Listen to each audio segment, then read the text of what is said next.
Here now is James Trusty, former DOJ prosecutor. So, James, good to see you. What's your take on this story and this report that the DOJ and the FBI are burying dirt on Hunter Biden?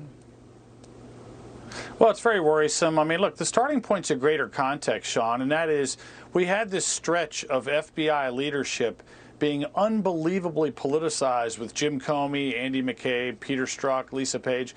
What I wanted to see from Director Wray is a clean break. You know, a guy that comes in like it's after the Chicago Black Sox scandal and says, we're going to hang them high and clean this sport up.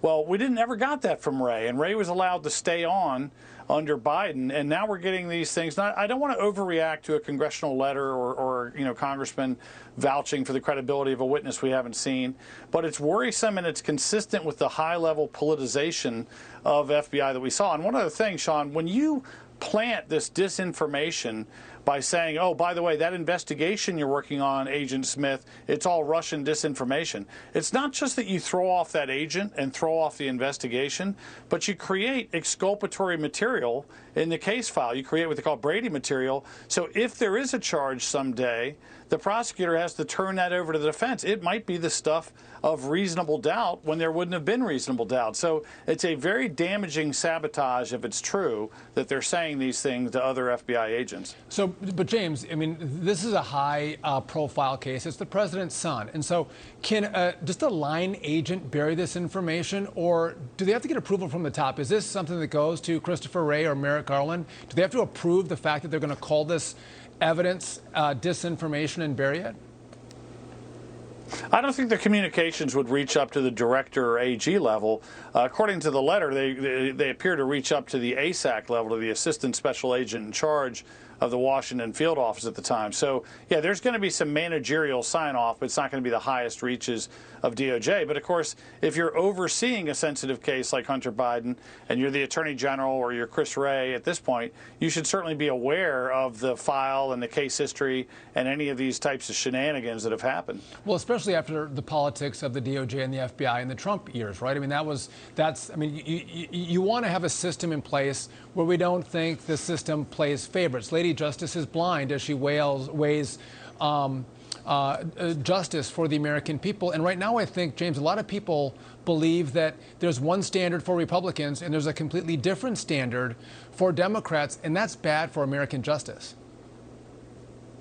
Yeah, absolutely. I mean, well put. And look, think of it this way. You hear this Attorney General, even recently, completely invested in January 6th, saying things like, nobody is above the law, we're a rule of law nation. That's great. I agree with that concept. But he doesn't seem to be able to bring himself to use the same phrasing when he's talking about the Biden family. And that's the big integrity test we're going to see. Does this Attorney General let the investigation, does this FBI let the investigation progress to its natural conclusion, or are politics trumping justice in this era? You know, it feels like this. There's a two-tier system. As an observer of the institutions, if you're in charge, James, how do you clean this up? How do you bring credibility back to our federal law enforcement, whether it's the FBI or the DOJ? Yeah, I mean, look, it's not going to be overnight, and a lot of it's going to be what you do, not what you say. So you don't want to have an attorney general that says, I want to use the Patriot Act against parents that protest CRT in Virginia. You don't want to have an attorney general that focuses almost exclusively on civil rights and doesn't seem to invest heavily in street violence.